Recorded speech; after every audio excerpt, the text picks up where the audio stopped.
ইতিহাসের পাতায় পাওয়া যায় জেনা হয় নারীর তরফ থেকে। কার তরফ থেকে? জেনা কার তরফ থেকে হয়? নারীর তরফ থেকে। তুমি যদি সিঙ্গাল না দাও এমন কোনো মার বাটা নেই চরঙ্গীর মাটিতে বা মালদা ডিস্ট্রিক্টের মাটিতে তোর দিকে আঙ্গুল তুলে বা চোখ ট্যাগ করে দেখতে পারে, কিন্তু সিঙ্গালটা তো তুমি দিয়েছি। তবে গাড়ি আমি চালাবো না কেন রে? সিঙ্গাল ক্লিয়ার না পেলে গাড়ি চালাতে পারা যায় শোনা? তবে সিঙ্গালটা তো তুই দিলি, তবে আমার গাড়ি চালাতে আর সমস্যা থাকে না। আমার মায়েরা, আমার ভাইয়েরা, তবে মহান আল্লাহ আমাকে এমনই এক পুরুষগোতা ক্ষমতা দিয়েছে। তবে আমি পুরুষ হয়ে যদি আমার পুরুষগোতা ক্ষমতা না থাকে, তবে আমাকে কোন ভাষায় বলা হয়েছে? আমাকে বলা হয়েছে কাপুরুষ, আমাকে বলা হয়েছে লামুরাদ, আমাকে বলা হয়েছে হিজিড়া, আমাকে বলা হয়েছে ভাড়োয়া। কথা কি বোঝা যাচ্ছে না শোনা যাচ্ছে? বোঝা যায় না, শোনা যাচ্ছে। তবে আমি যে এক নারীর পুরুষ, আমি যে এক নারীর পুরুষ, আমার বিবি সাহেবা আমার ভাইকে পছন্দ করে না, কিন্তু আমার ফুফাতো ভাইকে ফোন করে বলছে আমি কালকে চরঙ্গি যাবে, একটু আসিও তো, তোমার বাইক চালায় আলাদা। কি কথা কি খুবই উল্টাপাল্টা হতে লেগেছে নাকি? ভাইয়ের আমার, বন্ধুরা আমার, আমার পর্দা নাসিল মায়েরা, তোমরা জানো আমার মা, আমি জানো তোমাদেরই সন্তান, তোমাদের পায়ের নিচে জানো আমারই জান্নাত। আর মহান আল্লাহ রব্বুল আলামিন এমনই মূল্যবান সম্মানিত জাতি করে তৈরি করেছেন, আর তোমাদের সংরক্ষণ সুরক্ষা করার জন্য মহান আল্লাহ আমাকে এক শক্তিশালী পুরুষ তৈরি করেছেন। আমি পুরুষ হয়ে যদি আমার পুরুষগোতা ক্ষমতা না থাকে, তবে আমার আল্লাহ এবং আমার রাসূল আমার মতো পুরুষকে বিয়ে করতে নিষেধ করেছে। মনির রে, তোর যদি পুরুষগোতা ক্ষমতা না থাকে, তুই যদি এক সম্মানিত নারীকে নিয়েছে যদি তার সম্মানের সুরক্ষা করতে না পারিস, তুই যদি তাকে সুন্দর ব্যবহার করতে না পারিস, তুই যদি তাকে তুই পরিচালনা করতে না পারিস, খবরদার রে বিয়ে করিস না, খবরদার রে বিয়ে করিস না। আমার আল্লাহ পারমিশন দেয় নাই, আমার রাসূলও তাহা পারমিশন দেয় নাই। বিশ্বাস যদি না করো, তবে এমন একজন তরুণ যুবক, বয়স তার প্রায় 19 বছরের মতো, এক নওজোয়ান তরুণ যুবক, বয়স তার প্রায় 19 বছরের মতো, আল্লাহর নবীর কাছে চলে গেলেন। ইয়া রাসূলুল্লাহ, ইয়া হাবিবাল্লাহ, ইয়া রাসূলুল্লাহ, ইয়া হাবিবাল্লাহ, ওগো আল্লাহর নবী, ওগো দয়ার নবী, আমার রাসূল বলেছেন, আমার আল্লাহ তার রাসূল বলেছেন, তুমি যখন পূর্ণ যুবক হয়ে যাবে, তোমার শরীরে যখন যৌবন এসে যাবে, তুমি ইমিডিয়েটলি বিয়ে করো, তুমি অতি সত্বর বিয়ে করো। নবী গো, আমি মক্কার এক তরুণ যুবক, আমার পূর্ণ যৌবন এসে গেছে, আমার এক সুন্দরী রমণীর দরকার। নবী গো, আমার বিয়েটা দিয়ে দেওয়া হোক। আল্লাহর রাসূল দয়ার নবী তাকে পর কয়েকটা কথা বললেন। রে যুবক, একজন সম্মানিত নারীকে বিবাহ নেকা করতে গেলে, একজন সম্মানিত নারীকে আপনজন বানাতে গেলে, একজন পুরুষের তার বেশ কিছু দায়িত্ব রয়েছে, সেইগুলি কি তোর পক্ষে সম্ভব? একটা একটা করে কয়েকটা দায়িত্বগুলি আমার রাসূল বললেন। তরুণ বলতে বলতে দুটা স্বীকার করলো, আর দুটা বলল আমি পারবো না। আল্লাহর নবী বললেন, আমি তোর বিয়ের পারমিশন দিতে পারলাম না।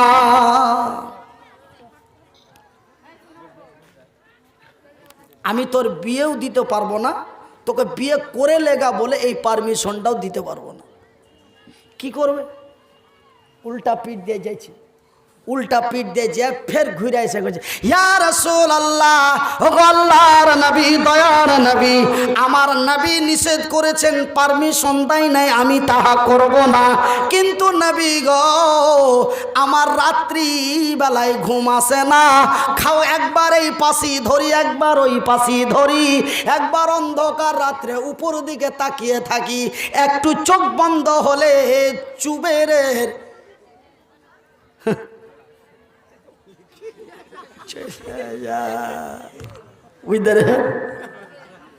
ভাইজান একটু চোখটা বন্ধ হলে কোনো এক সুন্দরী নারীর কাছে চলে যায়, আমি নিজেকে নষ্ট হয়ে যায়, আমার যে ঘুম হয় না। আমার রাসূল দয়ার নবী বিশ্বের নবী বললেন, যুবক রে, তোর যদি পুরুষগতা ক্ষমতা না থাকে, তুই যদি একজন নারীর পরিচালনা করতে না পারিস, তুই যদি তারে দেন মোহর দিতে না পারিস, তোর যদি অর্থনৈতিক দিক দিয়ে তাকে খাবার দিতে না পারিস, তুই যদি তাকে সম্মানের সহিত তোর বাড়িতে রাখতে না পারিস, তোর বিবি যদি বেনামাজি হয়ে বেহায়া বেপরদা হয়ে তোকে যদি অমান্য করে চলে, তুই যদি তাকে কথা বলার মতো তোর সাহস না থাকে, তুই যদি তাকে মেনটেন ক্ষমতা তোর না থাকে, খবরদার তুই বিয়ে করিস না। বলে নবী গো, আমার রাসূল নিষেধ করলেন, আমি তাহা করব না, কিন্তু নবী গো রাত্রিবেলায় আমার ঘুম আসে না।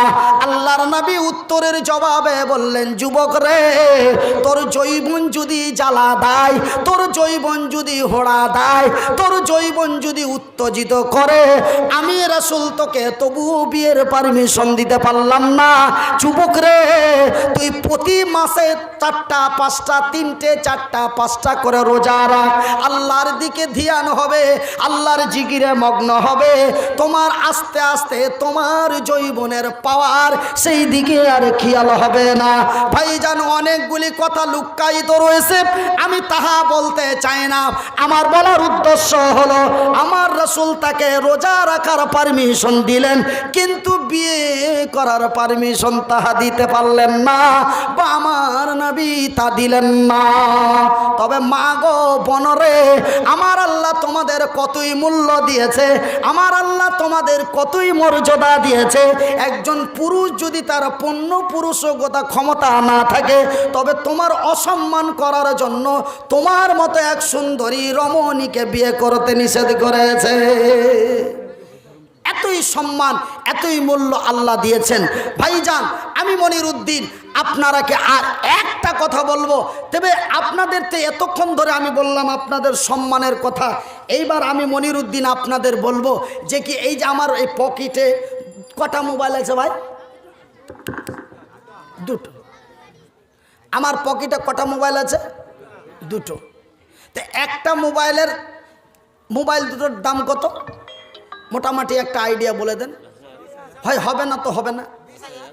একটা 20,000, একটা 17,000।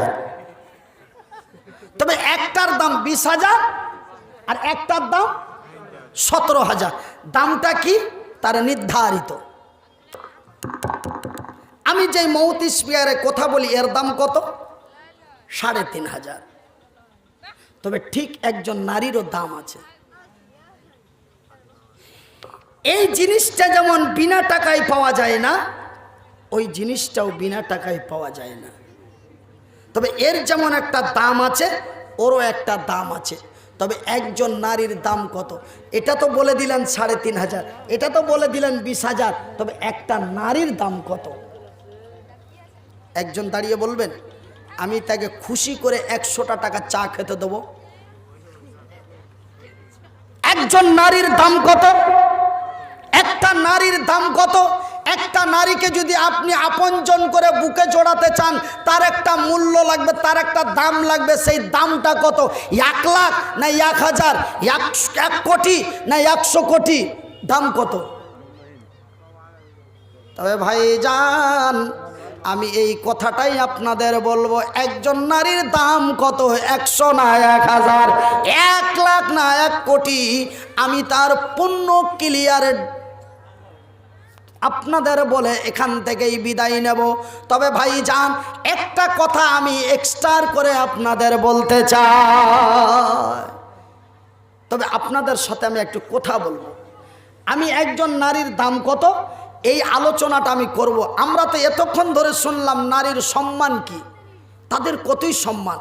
তাদের সম্মানের সুরক্ষা করার জন্য আমাকে শক্তিশালী পুরুষ বানিয়েছে, তাদের মা বলে মায়ের জাতি করে তৈরি করেছেন। এমনি করে করে আমি কয়েকটা সম্মানের কথা তাদের বললাম। তবে তাদের দামটাই কত? 500 না 5,000? আমি তার দামটা বলবো, তবে 15 মিনিট পরে বলবো। কি অসুবিধা আছে? 15 মিনিট পরে বললে অসুবিধা আছে ভাই? 15 মিনিট পরে বললে অসুবিধা আছে? আমি 15 মিনিট একটু এক্সট্রার কথা বলবো, সে কথা আপনাদের সাথে বলবো। সে কথা কাদের সাথে বলবো? আপনাদের সাথে। এইটা দেন, এটা এটা এটা।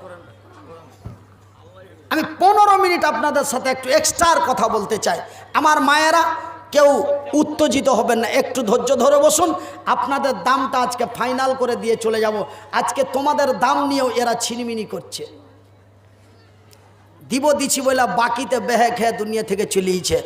দিয়ে দেবো যতখানি দেওয়ার, ঠিক দিয়ে দেবো, একটু চুপচাপ বসে থাকেন। এই তোমারকে দাম, তোমারকে টাকা লিয়া মানে দিব কোহা, মানে কি করছে আমি একটু ভাটিয়া ভাষায় বলে দিলাম। হ্যাঁ, তো যাই হোক। হ্যাঁ, তো ভাইয়েরা আমার, বন্ধুরা আমার, আমার সোনারা, আমি আপনাদের ওই কথা বলার পূর্বে আমি আপনাদের সাথে কয়েকটা কথা বলবো। আল্লাহর আকাশের নিচে, জমিনের উপরে এই পবিত্র কোরআন কয়টা?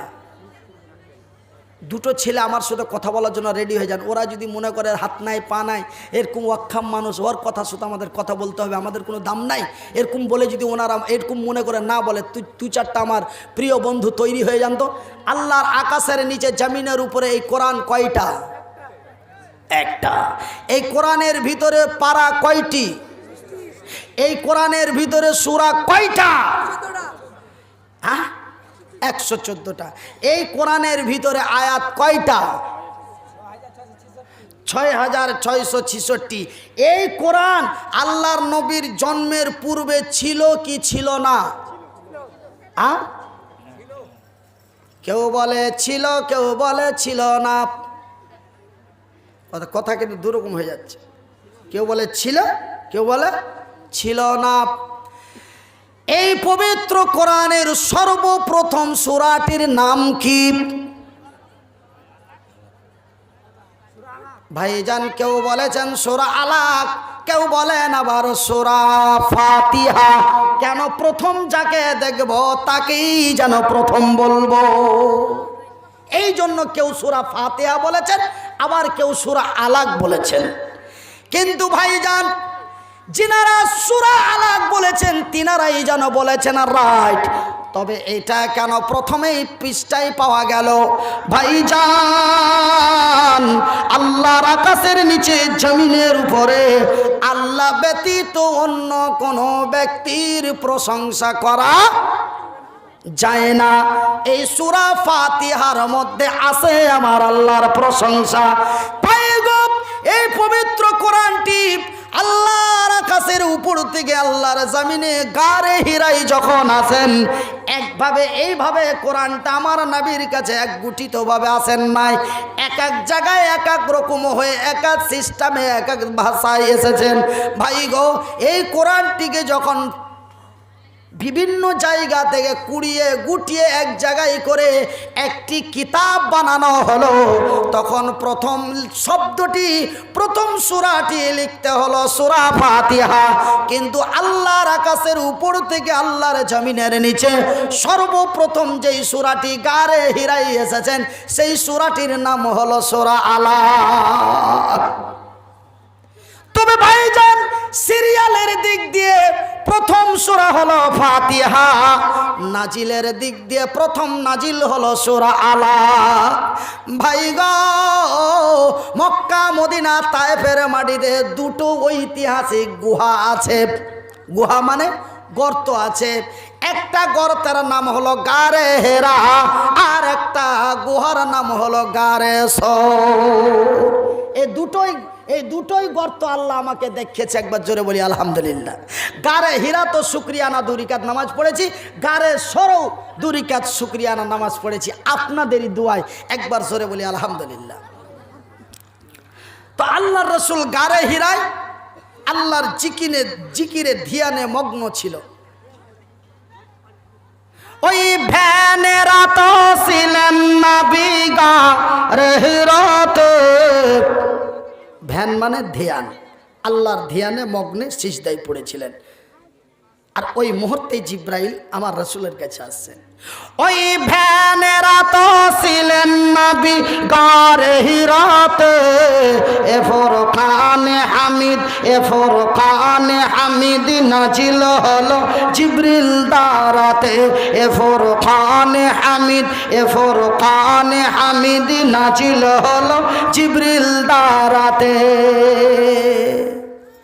ইকরা বলে রুহুল আমিন। আলাকের প্রথম আয়াতটা হলো ইকরা। ইকরা বলে রুহুল আমিন, নবী বলেন জানি না পড়িতে, এ ফুরকানে হামিদ নাজিল হলো জিবরিল দ্বারাতে।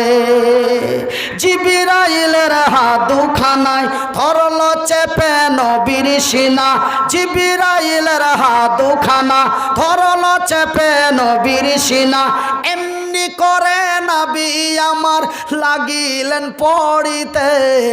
আলহামদুলিল্লাহ বলবেন না?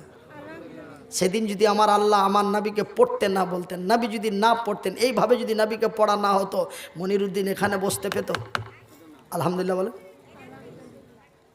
এখানে বসাতে আপনার মেজাজ খারাপ? একটু আওয়াজ ছেড়ে বলুন আলহামদুলিল্লাহ।